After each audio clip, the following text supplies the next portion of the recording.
सियावर रामचंद्र की जय, पवन सुत हनुमान की जय, उमापति महादेव की जय, रमापति रामचंद्र की जय।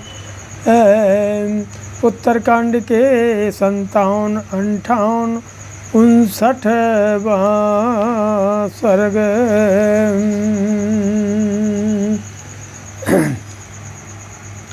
तां श्रुत्वा दिव्यशङ्काशां कथामद्भुतदर्शनं लक्ष्मणः परं प्रीतो राघवं वाक्यमब्रवीत्।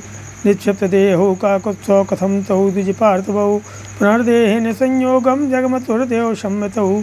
तस्य तद्भासितं श्रुत्वा रामः सत्यपराक्रमः तां कथां कथयामास वसिष्ठस्मात्मनः।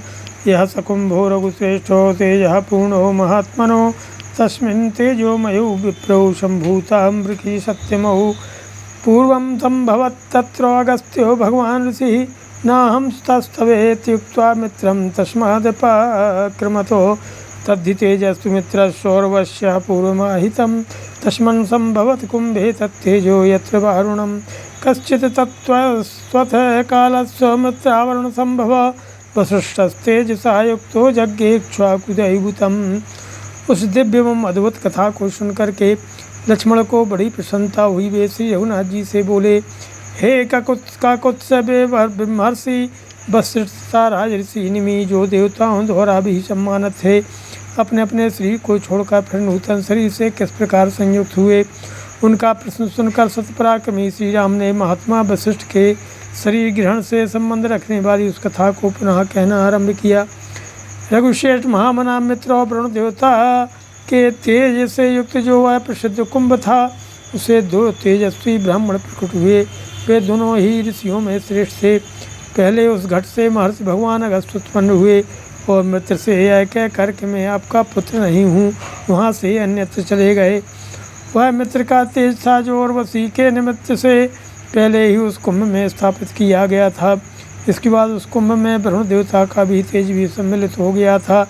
इसके बाद कुछ काल के बाद मित्रा वरुण के उस वीर्य से तेजस्वी वशिष्ठ मुनि का प्रादुर्भाव हुआ, जो इक्ष्वाकु कुल के देवता गुरु या पुरोहित हुए। तम इक्ष्वाकुर्महा तेजा जात मात्रमनन्दितं बभ्रे प्रोदिशं सौम्य वंशस्याशयताय नः। एवं तद्रुत्वा पूर्वदेहस्य वसिष्ठस्मात्मनः कथितो निर्गमः सौम्य निमेः शृणु यथावत्। दृष्ट्वा विदेहं राजानं ऋषयः सर्वे उते तं च ते याजमामासुर्यज्ञदीक्षां मनीषिणः। तं च देहं नरेन्द्रस्य रक्षन्ति स्मितज्योतिमा गन्धैर्मालैश्च वस्त्रैश्च पौरवृत्तिसमन्वितः। ततो यज्ञे समाप्ते तु भृगुस्तत्रेदमब्रवीत्, आनयिष्यामि ते चेतस्तुष्टोऽस्मि तव पार्थिवो सुप्रीता सुरा सर्वे निमेश्चेतसा ब्रुवन् परम्पराय राजर्षे क्वते चेतो रूपितम्। एवमुक्तः सुरैः सर्वैः निमेश्चेतस्तवाब्रवीत्, नेत्रेषु सर्वभूतानां वशीयं सुरसत्तमः। बाणमित्यबुधा निमेश्चेतस्तदा ब्रुवन्, नेत्रे सर्वभूतानां वायुभूतश्चरिष्यसि। त्वत्कृते च नमिष्यन्ति चक्षुंसि पृथिवीपते, वायुभूतेन चर्ता विश्रामार्थं मुहुर्मुहुः। एवमुक्ता तु विबुधा सर्वे जगमुर्यथागतं, ऋषियोऽपि महात्मानो निमेर्देहं समाहरन्। अरण्यं तत्र निरीक्ष्यमथनं चक्रुरोजिषा, मन्त्रहो मयि महात्मानः पुत्रहेतुर्निमेस्तदा। अरण्यां मध्यमानायां प्रादुर्भूतो महातपा, मथनान्मितिरित्याहुर्जन्नाज्जनको भवत्। यस्माद् विदेहात् सम्भूतो वैदेहस्तुता स्मृता, एवं विदेह राजश्च जनका पूर्वको भवत्। मिथिर्नां महातेजास्तेनायं मैथिलो भवत्। इति सर्वं शेखतो मया कथितं सम्भवकारणं तु सौम्य नृपपुङ्गव शापजं द्विजस्य द्विशापाच्यद्भुतं नृपस्यो। हे सोम लक्ष्मण महातेजस्वी राजा इक्ष्वाकु ने उनके वहाँ जन्म ग्रहण करते ही आनंद मुनि वशिष्ठ का हमारे इस कुल के हित के लिए पुरोहित के पद पर वर्ण कर लिया। हे सौम्य, इस प्रकार नूतन शरीर से युक्त वशिष्ठ मुनि की उत्पत्ति का इस प्रकार बताया गया। अब निमि के जैसा वृत्तांत है वह सुनो। राजा निमि को देह से पृथक हुआ देख उन सभी मनीषी ऋषियों ने स्वयं ही यज्ञ की दीक्षा ग्रहण करके उसे को पूरा किया। उन श्रेष्ठ ब्रह्मर्षियों ने प्रवासियों सेवकों के साथ रहकर गंध पुष्प और वस्त्रों सहित राजा निमि के उस शरीर को तेल के कढ़ाई आदि में सुरक्षित रखा। इसके बाद जब यज्ञ समाप्त हुआ था वहाँ भृगु ने कहा, हे राजन, राजा केसरी के अभिमानी जीवात्मन, मैं तुम पर बहुत संतुष्ट हूँ। अतः यदि तुम चाहो तो तुम्हारे जीव चेतन को मैं पुनः शरीर में ला दूंगा। भृगु के साथ ही अन्य सब देवताओं ने भी अत्यंत प्रसन्न होकर निमि के जीवात्मा से कहा, राजर से पर मांगो, तुम्हारे जीव चैतन्य को कहाँ स्थापित किया जाए। तो समस्त देवताओं के ऐसा कहने पर निमि के जीवात्मा ने उस समय उनसे कहा, सुरश्रेष्ठ, मैं समस्त प्राणियों के नेत्रों में निवास करना चाहता हूँ। तब देवताओं ने निमि के जीवात्मा से कहा, बहुत अच्छा, तुम वायु रूप होकर समस्त प्राणियों के नेत्रों में विचरते रहोगे। हे पृथ्वीनाथ, वायु रूप से विचरते हुए आपके संबंध से जो थकावट होगी उसका निवारण करके विश्राम पाने के लिए प्राणियों के नेत्र बारंबार बंद हो जाया करेंगे। ऐसा कहकर सब देवता जैसे आए थे वैसे चले गए। फिर महात्मा ऋषियों ने निमि के शरीर को पकड़ा और उस पर अरणी रख कर उसे बलपूर्वक मथना आरंभ किया। पूर्वत मंत्रोच्चारण पूर्वक होम करते हुए उन महात्माओं ने जब निमि के पुत्र की उत्पत्ति के लिए अरणी मंथन आरंभ किया, तब उस मंथन से महातपस्वी मिथि उत्पन्न हुए। उस अद्भुत का जन्म का हेतु होने के कारण वे जनक कहलाए। तब विदेह से प्रकट होने के कारण उन्हें देवदेह भी कहा गया। इस प्रकार पहले विदेहराज जनक का नाम महातेजस्वी मिथि हुआ, जिससे वह जनक वंश में तल कहलाया। सौम्य लक्ष्मण और राजाओं में श्रेष्ठ निमि के हिसाब से ब्राह्मण वशिष्ठ और ब्राह्मण वशिष्ठ के हिसाब से राजा निमि का जो अद्भुत जन्म घटित हुआ उसका सारा कारण मैंने तुम्हें कह सुनाया। अष्टादश पंचाशः सर्गः।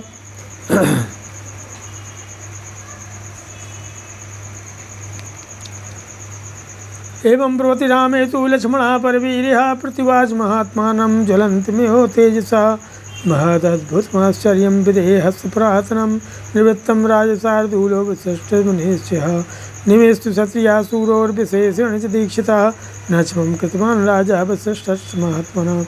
एवमुक्तस्तेनायं रामः क्षत्रियपुङ्गवः उवाच लक्ष्मणं वाक्यं सहसाविशारदं रामो रमयतां श्रेष्ठो भ्रातरं दीप्ततेजसं न सर्वत्र क्षमा वीरो पुरुषेषु प्रदृश्यते। सौमित्रे दुःसहो रोषो तथा यथा शान्तो याति न सत्त्वानुगं पुरस्कृत्य तन्निबोधे समाहितः नहुषस्वतो राजा याति तस्य भार्या द्वयं सौम्यरूपेण प्रतिमं भुवि एका तु तस्य राजर्षिर्नहुषस्य पुरस्कृता सर्वेष्ठानां दैत्यैः दुहिता पूर्वपर्वणः अन्या तु शंसा पत्नी व्यत्या ते पुरुषर्षभो न तु साधयितो राज्ञो देवयानी सुमध्यमः। तयोः पुत्रौ सम्भूतौ रूपवन्तौ समाहितौ समिष्ठा जनयत्पूर्वं देवयानी यदुं तदा एव पुरुस्तु दयितो रामो राज्ञो गुणैः मातृकृतेन च ततो दुःखसमाविष्टो यदुर्मातरमब्रवीत्। भार्गवसुकुले जाता देवस्याः क्लिष्टकर्मणः सहसेर्गतं दुःखम् अवमानं च दुःसहम्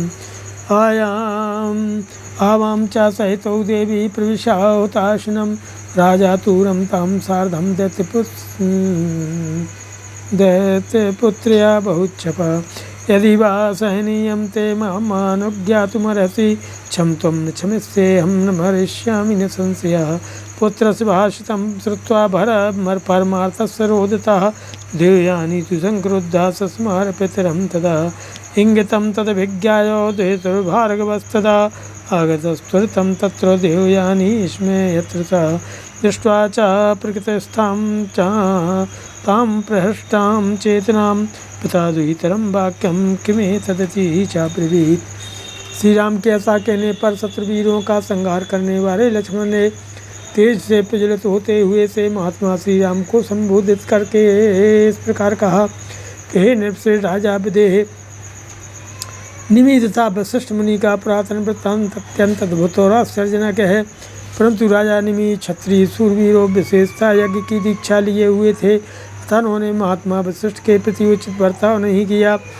लक्ष्मण के इसके तरह कहने पर दूसरों के मन को रमाने वालों में श्रेष्ठ क्षत्रिय शिरोमणि श्री राम ने संपूर्ण शास्त्रों के ज्ञाता और तेजस्वी भ्राता लक्ष्मण से कहा, हे वीर सुमित्रा कुमार, सभी पुरुषों में वैसी क्षमा नहीं दिखाई देती जैसी राजा ययाति में थी।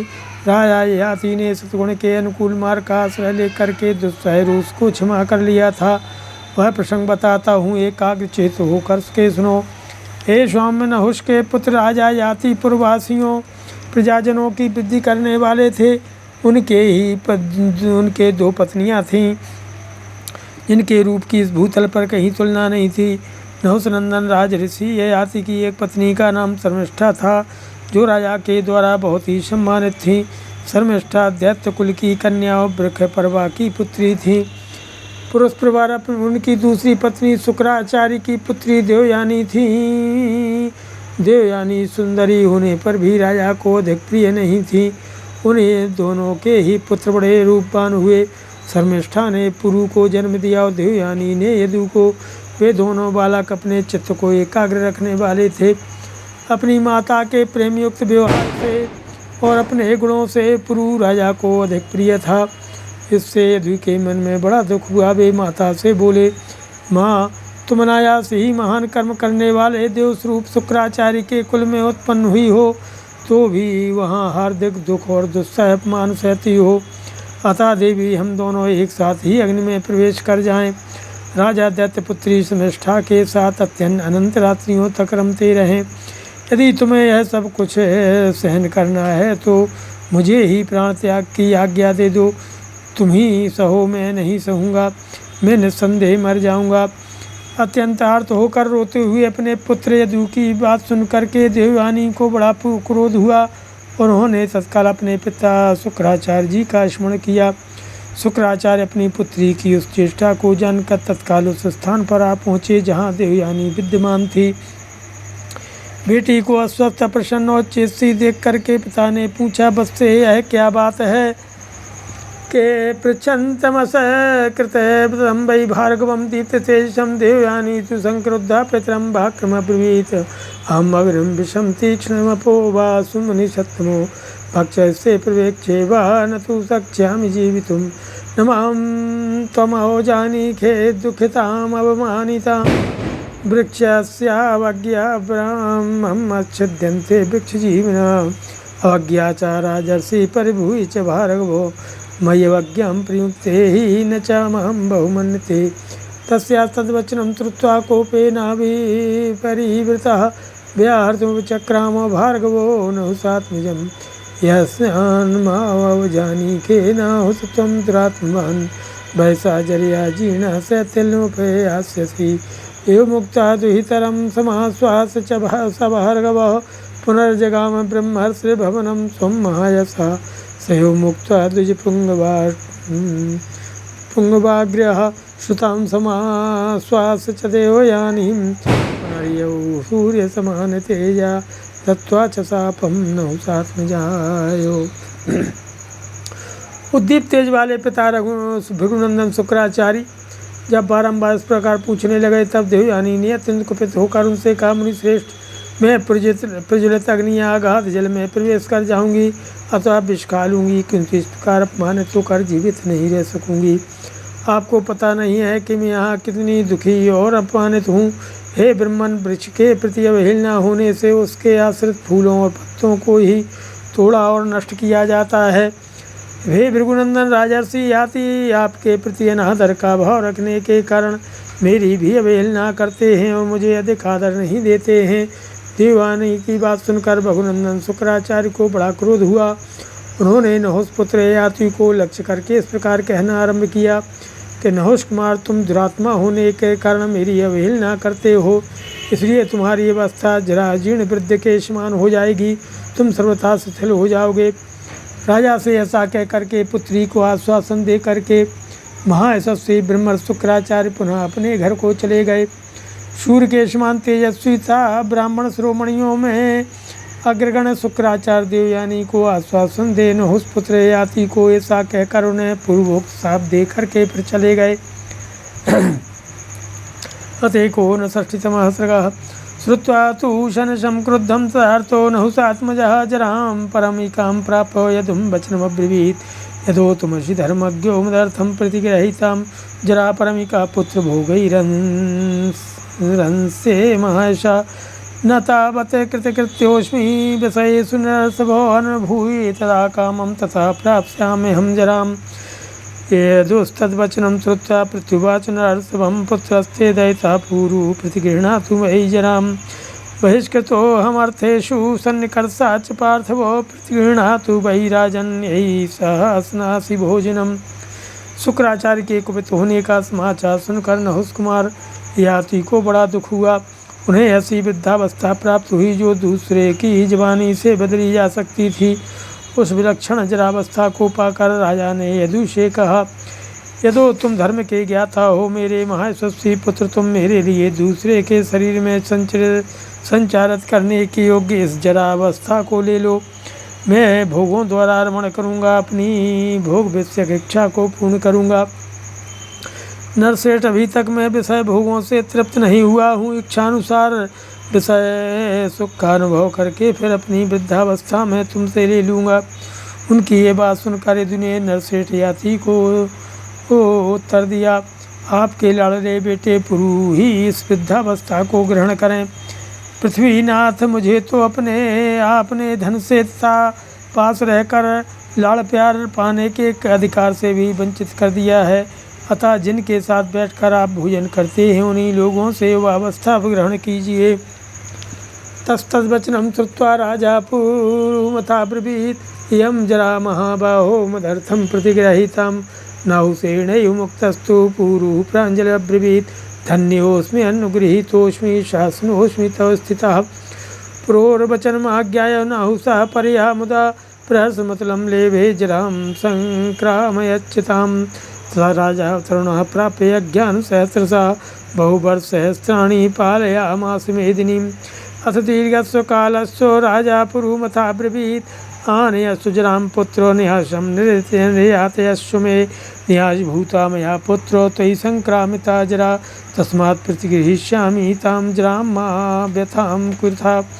पीडितश्चास्मि महाबाहो शासनस्य प्रतिग्रहात्, त्वां चाहमस्पृशेष्यामि प्रीतियुक्तो नराधिपम्।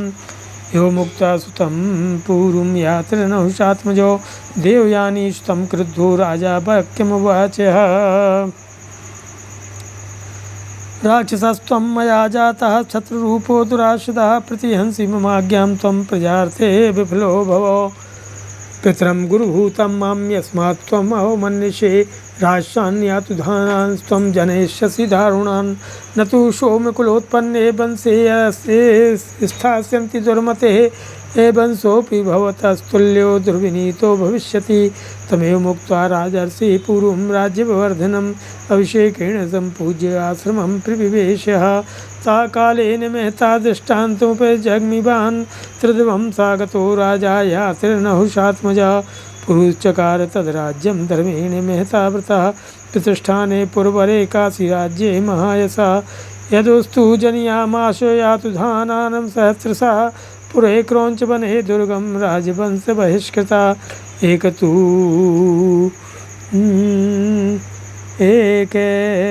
शंसा मुक्ता सापोत्सर्गो यातिना, धारिता छत्रधर्मेणोऽयं निमिषक्षमेन च। एतत्ते सर्वमाख्यातं दर्शनं सर्वकारिणाम्, अनुवर्तामहे सोमो दोषो न स्याद्यथा नृगे। यदु की बात सुनकर राजा ने पुरु से कहा, महाबाहो, मेरी सुख सुविधा के लिए तुम इस वृद्धावस्था को ग्रहण कर लो। तो नहुषपुत्र याति के ऐसा कहने पर पुरु हाथ जोड़कर बोले, पिताजी, आपकी सेवा का अवसर पाकर मैं धन्य हो गया। यह आपका मेरे ऊपर महान अनुग्रह है। आपकी आज्ञा का पालन करने के लिए मैं हर तरह से तैयार हूँ। पुरु का यह स्वीकार सूचक वचन सुनकर नहुष कुमार याति को बड़ी प्रसन्नता हुई। उन्हें अनुपम हर्ष प्राप्त हुआ और उन्होंने अपनी वृद्धावस्था पुरु के शरीर में संचारित कर दी। इसके बाद तरुण हुए राजा याति ने सहस्रों यज्ञों का अनुष्ठान करते हुए कई हजार वर्षों तक इस पृथ्वी का पालन किया। इसके बाद दीर्घकाल से व्यतीत होने पर राजा ने पुरु से कहा, बेटा तुम्हारे पास धरोहर के रूप में रखी हुई मेरी वृद्धावस्था को मुझे लौटा दो। पुत्र, मैंने वृद्धावस्था को धरोहर के रूप में ही तुम्हारे शरीर में संचारित किया था, इसलिए उसे वापस ले लूँगा। तुम अपने मन में दुख न मानना। हे माँ बाहो, तुमने मेरी आज्ञा मान ली, इससे मुझे बड़ी प्रसन्नता हुई। अब मैं बड़े प्रेम से राजा के पद पर तुम्हारा अभिषेक करूँगा। अपने पुत्र पुरु से ऐसा कहकर नहुषपुत्र राजा याति देवयानी के बेटे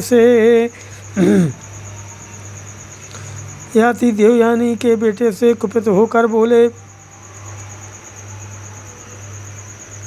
यदो मैंने दुर्जय क्षत्रिय के रूप में तुम्हें जैसे राक्षस को जन्म दिया, तुमने मेरी आज्ञा का उल्लंघन किया है, तथा तुम अपनी संतानों को राज्य अधिकारी बनाने के विषय में विफल मनोरथ हो जाओ। मैं पिता हूँ, गुरु हूँ, फिर भी तुम मेरा अपमान करते हो। इसलिए भयंकर राक्षसों और अध्वानों से तुम जन्म दोगे। तुम्हारी बुद्धि बहुत खोटी है, अतः तुम्हारी संतान सोम कुल में उत्पन्न वंश परंपरा में राजा याति के रूप से प्रतिष्ठित नहीं होगी। तुम्हारी संतति भी तुम्हारे ही समान उद्दंड होगी। यदि उसे ऐसा कहकर के राजर्षि याति ने राज्य की वृद्धि करने वाले पुरु को अभिषेक के द्वारा सम्मानित करके वानप्रस्थाश्रम में प्रवेश किया। इसके बाद दीर्घकाल के बाद प्रारब्ध भोग का क्षय होने पर नहुषपुत्र राजा याति ने शरीर को त्याग दिया और स्वर्गलोक को प्रस्थान किया। उसके बाद महायशस्वी पुरु ने महान धर्म से संयुक्त होकर के काशी राज्य की श्रेष्ठ राजधानी प्रतिष्ठानपुर में रहकर उस राज्य का पालन किया। और राजकुल से बहिष्कृत यदु ने नगर में तथा दुर्गम क्रौंच वन में सहस्त्रों यादुधानों को जन्म दिया। शुक्राचार्य के दिए हुए शाप को राजा याति ने क्षत्रिय धर्म के अनुसार धारण कर लिया, परंतु राजा निमि ने वशिष्ठ जी के शाप को नहीं सहन किया। सौम्य, यह सारा प्रसंग मैंने तुम्हें सुना दिया। समस्त कृत्यों का पालन करने वाले सत्पुरुषों की दृष्टि का ही हम अनुसरण करते हैं, जिससे राजा जो है नृक की भांति हमें भी दोष न प्राप्त हो। इति कथयति रामे चंद्रतुल्याननेन प्रवीरलतरतारं व्योमयज्ञे तदानीम् अरुण किरण रक्ता दिगे बभौ च पूर्वं कुसुम रस विमुक्तं वस्त्रमा कुंठितेवो। चंद्रमा के समान मनोहर मुख वाले श्री राम जब इस प्रकार कथा कह रहे थे, उस समय आकाश में दो ही एक तारे रह गए। पूर्व दिशा अरुण में किरणों से रंजित हो लाल दिखाई देने लगी, मानो कुसुम रंग में रंगे हुए अरुण वस्त्र से उसने अपने अंगों को ढक लिया हो। सियावर रामचंद्र की जय, पवन सुत हनुमान की जय, उमापति महादेव की जय।